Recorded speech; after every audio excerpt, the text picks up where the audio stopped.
नमस्कार, मी शिवानी लकडे. पॉलिटिकल महाराष्ट्रामध्ये आपलं स्वागत. पुण्यातल्या दीनानाथ मंगेशकर रुग्णालयामध्ये पैशांमुळे योग्य वेळेत उपचार न मिळाल्यानं गर्भवती महिला तनिषा भिसे यांचा मृत्यू झाला होता. या मृत्यू प्रकरणी शहरात संतापाची लाट उसळली आहे. या प्रकरणी आता एक मोठी अपडेट समोर आली आहे. पुण्यातल्या दीनानाथ मंगेशकर रुग्णालयातील डॉक्टर सुश्रुत घैसास यांनी राजीनामा दिलाय.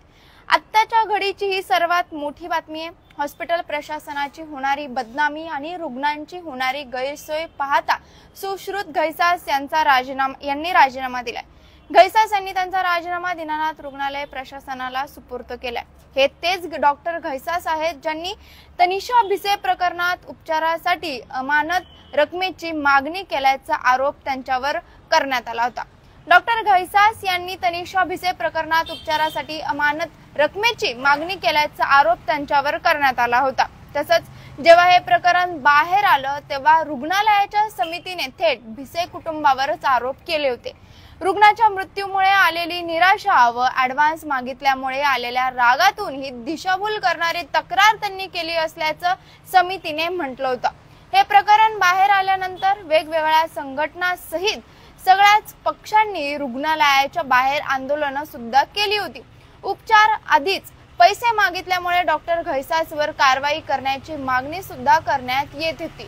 भिसे कुटुंबाने सुद्धा रुग्णालयावर कारवाई करण्याची विनंती मुख्यमंत्री फडणवीसांकडे केली होती. आणि अशातच तनिषा भिसे मृत्यू प्रकरणात दीनानाथ मंगेशकर रुग्णालयालाच दोषी असल्याचा ठपका सरकारी कमिटीने ठेवल्यानंतर अखेर आरोपांनी घेरलेल्या डॉक्टर घैसास यांनी राजीनामा दिलाय. खरं तर या प्रकरणास रुग्णालय जबाबदार असल्याचा आरोप झाल्यानंतर रुग्णालयाने देखील एक चौकशी समिती नेमली.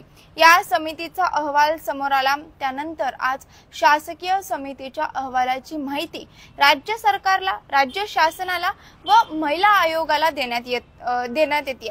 दरम्यान भिसे कुटुंबियांकडून महिला आयोगाच्या अध्यक्षा रुपाली चाकणकर यांची भेट घेतली आणि त्यांनी एक लेखी पत्र देखील त्यांना दिले.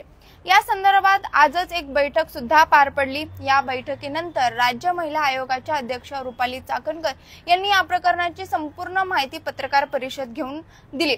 यावेळी दीनानाथ रुग्णालयावरती ठपका ठेवण्यात आलाय. तसंच रुपाली चाकणकर यांनी काही धक्कादायक खुलासे सुद्धा या पत्रकार परिषदेमध्ये केले. पहिला मोठा खुलासा म्हणजे रुग्ण तब्बल 5 तास रुग्णालयात होता. 5 तास रुग्णावर प्राथमिक उपचार रुग्णालयाने रुग्णावरती केलेले नाहीत. तसंच ऑपरेशन थिएटरमध्ये जाण्यापूर्वी 10 लाख रुपयांची मागणी करण्यात आली होती असं रुपाली चाकणकर यांनी म्हटलेलं आहे.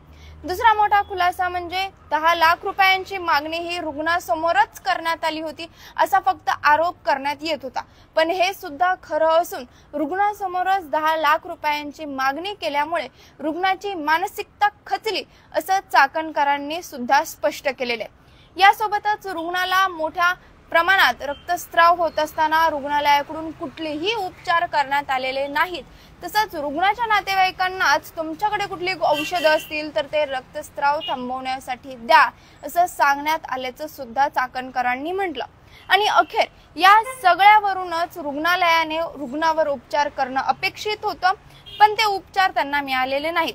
हा ठपका रुग्णालयावरती ठेवण्यात आलेला असून रुग्णालय हे दोषी आढळले. रुग्णालयाने हलगर्जीपणा केला. रुग्णाला त्वरित उपचार मिळाले असते तर रुग्ण वाचला असा अत्यंत महत्वाचा मुद्दा अखेर चाकणकरांनी मांडलाय. थोडक्यात तनिषा भिसे मृत्यू प्रकरणी दीनानाथ मंगेशकर रुग्णालय हे दोषी ठरलेले आहे आणि आत्ताच्या माहितीनुसार डॉक्टर घैसास यांनी त्यांचा राजीनामा दिलेला आहे. त्यामुळे दीनानाथ मंगेशकर रुग्णालयावर काय कारवाई होते, डॉक्टरांवर काय कारवाई होते का हे पाहणं महत्वाचं असणार आहे. सध्या आपण इथेच थांबतोय. या प्रकरणातील सगळ्या ताज्या अपडेट्स जाणून घेण्यासाठी पॉलिटिकल महाराष्ट्र बघत राहा. धन्यवाद.